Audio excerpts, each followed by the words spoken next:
চোখের উপরে অথবা চোখের নিচে এবং শরীরে বিভিন্ন জায়গায় তেল অথবা আঁচিল দেখা দিচ্ছে, ইনশাল্লাহ চিরতরে গায়েব হয়ে যাবে দর্শক যদি আপনারা এই উপকরণটি ব্যবহার করেন। আসসালামু আলাইকুম রহমতুল্লাহ। প্রিয় দর্শক সবাই কেমন আছেন? আশা করি সবাই ভালো। দর্শক মারিয়াম সামু চ্যানেলে আপনাদের জানাচ্ছি আন্তরিক শুভেচ্ছা ও ভালোবাসা। দর্শক তিল এবং আঁচিল যেটা আমাদের শরীরের বিভিন্ন জায়গায় দেখা দেয়, বিশেষ করে চোখের উপরে এবং চোখের নিচে বিশেষ করে যে আঁচিলটা দেখা দেয় সেটা আমরা অনেক সময় বিভিন্ন ধরনের ট্রিটমেন্ট করে আমরা এটা থেকে মুক্তি পাচ্ছি না। আজকে ঘরোয়া এমন একটি ট্রিটমেন্ট আপনাদের সাথে শেয়ার করব যেটা ব্যবহার করলে ইনশাল্লাহ দর্শক আপনাদের তিল অথবা আঁচিল চিরতরে গায়েব হয়ে যাবে। আর যে লাল তিল অনেক সময় কিন্তু পুরো শরীরে দেখা দেয়, আর তখন দেখা যাচ্ছে কি মুখ, বিশেষ করে মুখটা কিন্তু আমাদের বিশ্রী হয়ে যায় এবং দেখতে ভালো লাগে না, আর সেই লাল তিলও কিন্তু চিরতরে গায়েব হয়ে যাবে। এখানে আপনারা দেখেছেন আমি একটা আলু নিয়েছি দর্শক। প্রথমত হচ্ছে আলুর যে খোসাটা সেটা অবশ্যই ফেলে তারপর আলুটাকে ভালো করে পানিতে ভিজিয়ে রাখতে হবে। অবশ্য 5 থেকে 6 মিনিট অথবা 10 মিনিট আপনারা আলুটা ভিজিয়ে রাখবেন, কেননা আলুর যে লাল অংশ সেটা যেন কোনো প্রকার না আসে। সো সেটা লক্ষ্য করে কিন্তু আপনাদের আলুর খোসা ছাড়িয়ে তারপর আলুটাকে ভিজিয়ে রাখতে হবে।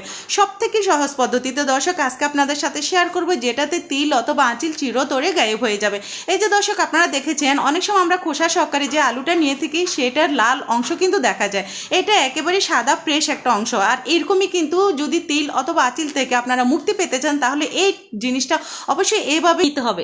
দর্শক এই যে আলু এবং আলু সাদা অংশ দুটোকে আমি চামচের সাহায্যে আবার একটু ভালো করে মিশিয়ে নিচ্ছি। তারপর আমি যে জিনিসটা ব্যবহার করব সেটা হলো লেবু।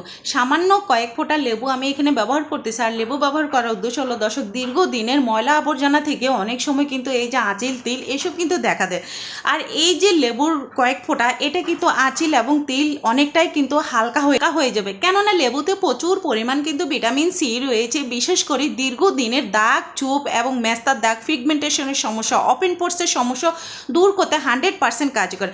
দর্শক আজকের যে রেমেডিটা আমি তৈরি করতেছি এটা আপনারা হাতে, পায়ে এবং শরীরেও কিন্তু ব্যবহার করতে পারেন, কোনো সমস্যা নেই।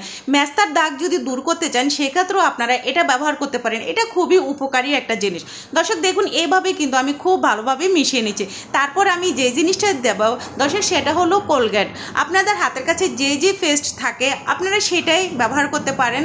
তো দর্শক দেখুন সামান্য একটু কোলগেট আমি ব্যবহার করেছি, অতিরিক্ত কোনো কোলগেট ব্যবহার করতে যাবেন না, কেননা কোলগেট কিন্তু অল্প সময়ের মধ্যে নোংরা আবর্জনা দূর করে ফর্সা ভাব আনতে 100% কাজ করে এবং আঁচিল দূর করতেও কিন্তু অনেকটাই কাজ করে। দর্শক আমি যে উপকরণগুলো আজকে ব্যবহার করব যদি আপনারা সেমভাবে এবং সঠিক নিয়মে যদি এই উপকরণগুলো ব্যবহার করতে পারেন তাহলে দেখবেন অল্প সময়ের মধ্যে আপনাদের শরীর থেকে এবং চোখের নিচে থেকে উপর থেকে সমস্ত আঁচিল এবং তিল চিরতরে গায়েব হয়ে যাবে। এই যে আমি কোলগেটটা ব্যবহার করলাম দর্শক, কোলগেট কিন্তু অনেক সময় মিশতে চায় না। এক্ষেত্রে আপনাদের যে কাজটা করতে হবে অবশ্যই সময় ধরে চামচের সাহায্যে এটাকে ভালোভাবে মিশিয়ে নিতে হবে। কোনো প্রকার সামান্য একটু যদি কোলগেট থাকে তাহলে কিন্তু এটা কাজ হবে না, যেন কোলগেটটা যে উপকরণগুলো আমি ব্যবহার করেছি সেটার সাথে যেন ভালোভাবে মিশে যায়। আপনারা দেখেছেন মিনিমাম 5 থেকে 6 মিনিট ধরে আমি এই কোলগেটে চেষ্টা করতেছি যাতে খুব ভালোভাবে মিশে যায়। আর এইভাবে যখন মিশাবেন তখন কিন্তু আপনারা যখন এটা ব্যবহার করবেন অল্প সময়ের মধ্যে দেখবেন যে আপনাদের স্কিন কিন্তু সাদা হয়ে গেছে, তিল এবং কালো যে আঁচিল থাকে সেটা চিরতরে গায়েব হয়ে যাবে। দর্শক এইভাবে কিন্তু আমি এটাকে তৈরি করে নিলাম। তারপর আমি যে কাজটা করব দর্শক এখানে আমি নিয়ে নিলাম সামান্য একটু বেকিং সোডা। দর্শক অবশ্যই খেয়াল রাখবেন বেকিং সোডা দেওয়ার ক্ষেত্রে আমরা যে খাবার যে বেকিং সোডা সেটা আমি এখানে ইউজ করতেছি। সো সামান্য একটু ব্যবহার করবেন। এটা যখন আপনারা বেকিং সোডাটা ব্যবহার করবেন সেক্ষেত্রে যে কাজটা করবেন সামান্য একটু ব্যবহার করতে হবে, অতিরিক্ত ব্যবহার করার একদমই দরকার নেই। দর্শক এই বেকিং সোডাটা দেওয়ার উদ্দেশ্য হলো শরীরে যে অতিরিক্ত লাল তিলগুলো থাকে দর্শক যখন আপনারা এটা এমন একটা জিনিস দিয়ে মাসাজ করবেন, মাসাজ করার পর দেখবেন যে ধীরে ধীরে এটা একেবারে হালকা হয়ে যাবে। এবং এই তো বেকিং সোডাটা দেওয়ার পর আমি যে কাজটা করতেছি চামচের সাহায্যে এটাকে ভালোভাবে মিশিয়ে নেবেন। অবশ্যই চেষ্টা করবেন দর্শক প্রত্যেকটা উপকরণ খুব ভালোভাবে মিশিয়ে নিতে। এটা যখন আপনারা মিশাবেন এটা ক্রিমের মতো হয়ে যাবে। দর্শক আমি সামান্য একটু ব্যবহার করছি, আপনারা যদি এর থেকে বেশি আপনারা তৈরি করতে চান সেক্ষেত্রে কিন্তু এটার পরিমাণটা একটু বাড়িয়ে দিবেন। দর্শক আরেকটা কথা বলি, এই যে রেমেডিটা আমি তৈরি করলাম এটা তৈরি করে কোনো প্রকার রাখতে যাবেন না, বা আজকে ব্যবহার করতেছেন কালকে ব্যবহার করতেছেন এরকম করতে যাবেন না। এটা যখন আপনার স্কিনে ব্যবহার করবেন অবশ্যই চেষ্টা করবেন ইনস্ট্যান্ট তৈরি করে তারপর এটা স্কিনে ব্যবহার করতে।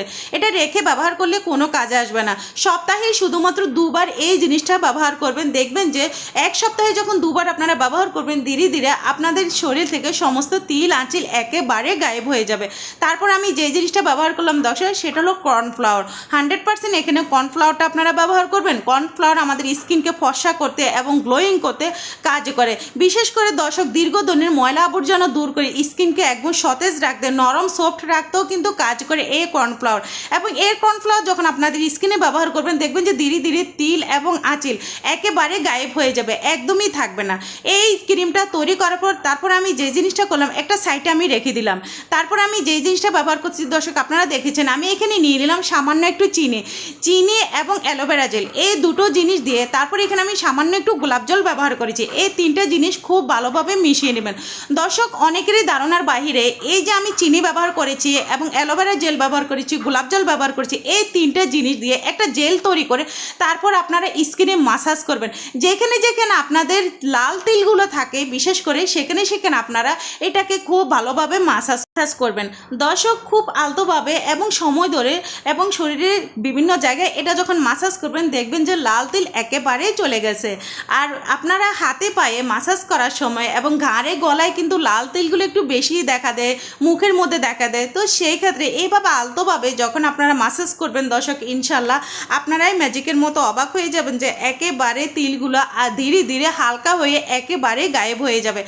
আর যে রেমেডিটা আমি তৈরি করেছি সেটা ব্যবহার করার আগে অবশ্যই চেষ্টা করবেন এখানে চিনি, অ্যালোভেরা জেল আর গোলাপ জল সহকারে যে জেলটা আমি তৈরি করেছি সেটা দিয়ে মাসাজ করার পর তারপরে কিন্তু দ্বিতীয় স্টেপে আপনাদের যে ক্রিমটা আমি তৈরি করেছি সেটা ব্যবহার করতে হবে। এই যে আমি এখানে যে জিনিসটা দিয়ে দর্শক আমি মাসাজ করতেছি সেটা হলো করলাকে অবশ্যই আপনারা চেষ্টা করবেন যে জেলটা আমি তৈরি করেছি তার সাথে ভালোভাবে মিশিয়ে নিতে। 2-3 মিনিট এই জেলের মধ্যে এক পিস করলা আপনারা ফেলে দেবেন। ফেলে দেওয়ার পর তারপর আপনারা এই করলা দিয়ে তারপর খুব ভালোভাবে মাসাজ করবেন। এটাকে অনেকে উচ্ছে বলে, আমরা এটাকে করলা বলে থাকি। করলা কিন্তু তিল এবং আঁচিল দূর করতে অনেকটাই সাহায্য করে। বিশেষ করে দর্শক, যাদের ওপেন পোর্সের সমস্যা রয়েছে, পিগমেন্টেশনের সমস্যা রয়েছে, মেস্তার সমস্যা রয়েছে, এইভাবে এই জেলটা তৈরি করে তারপর করলা দিয়ে আপনারা মাসাজ করতে পারেন। ইনশাল্লাহ দর্শক, জেলটা কিন্তু খুবই চমৎকার কাজ করে, আমাদের স্কিনের জন্য লাল তিল দূর করতে কাজ করে এবং স্কিন থেকে মেস্তার দাগ দূর করতে 100% কাজ করে, স্কিনকে ফর্সা ভাব আনতে 100% কাজ করে। তারপর দর্শক, এবার কথা হচ্ছে আমি যে ক্রিমটা তৈরি করলাম, এই যে চোখের উপরে এবং চোখের নিচে যখন এই যে তিলগুলো থাকে, আঁচিলগুলো থাকে, সেখানে এইভাবে ফোঁটা ফোঁটা বসিয়ে দেবে এবং সতর্কতার সাথে এটা কাজ করবেন। আর শরীরের বিভিন্ন জায়গায় যদি আঁচিল এবং তিল থাকে সেক্ষেত্রে আপনারা মাসাজ করতে পারেন, কোনো সমস্যা না। বাট চোখের উপরে এবং চোখের নিচে যদি আপনারা এটা ব্যবহার করেন সেক্ষেত্রে লক্ষ্য রাখবেন, সাবধান এবং সতর্কতার সাথে ব্যবহার করবেন। এবং দেখুন, আমি ক্রিমটা এমনভাবে তৈরি করেছি যাতে এটা এদিক থেকে এদিক নাড়াচাড়া না করে, সেইভাবে কিন্তু তৈরি করেছে। আর আমি হাতে এইভাবে থেকে ওইভাবে নাড়াচাড়া করে আপনাদের দেখালাম যে এই ক্রিমটা যে তৈরি করেছি এটা একদমই নাড়াচাড়া করতেছে না। তার মানে যখন আপনারা ব্যবহার করেন সাবধানে ব্যবহার করবেন যাতে এটা নাড়াচাড়া না করে এবং চোখের ভিতরে কোনো প্রকার যেন না যায়, যেহেতু এখানে সামান্য একটু বেকিং সোডা রয়েছে। দর্শক, এইভাবে যদি আপনারা ব্যবহার করেন ইনশাল্লাহ দর্শক, আপনাদের তিল এবং আঁচিল চিরতরে গায়েব হয়ে যাবে এবং আপনাদের স্কিন একেবারে সতেজ এবং মোলায়েম থাকবে। দর্শক, এইভাবে এই যে ক্রিমটা আমি তৈরি করেছি, বিশেষ করে এই ক্রিমগুলো রেখে দিবেন না, পরবর্তীতে আবার নতুন করে তৈরি করে তারপর আপনারা ব্যবহার করবেন। এইভাবে সপ্তাহে শুধুমাত্র 2 বার ব্যবহার করবেন। এই যে জেলটা দর্শক আপনারা পুরো স্কিনে ব্যবহার করবেন। ইনশাল্লাহ দর্শক, আপনাদের স্কিন কিন্তু একেবারে হেলদি থাকবে এবং গ্লোয়িং ভাব থাকবে, মেস্তার দাগ কিন্তু চিরতরে গায়েব হবে, সেই সাথে দর্শক তিল এবং আঁচিল একেবারে চলে যাবে। সো দর্শক, এই যে সামান্য এক পিস করলাই কিন্তু আমাদের স্কিনের জন্য খুবই গুরুত্বপূর্ণ, এটা অনেকেরই ধারণার বাইরে। এখন কথা হচ্ছে এটা আপনারা কখন ব্যবহার করবেন দর্শক, মিনিমাম গোসলের 20 মিনিট আগে এই জিনিসটা আপনারা ব্যবহার করবেন, ইনশাল্লাহ ফলাফল পাবেন। আল্লাহ হাফেজ, সবাই ভালো থাকবেন, সুস্থ থাকবেন।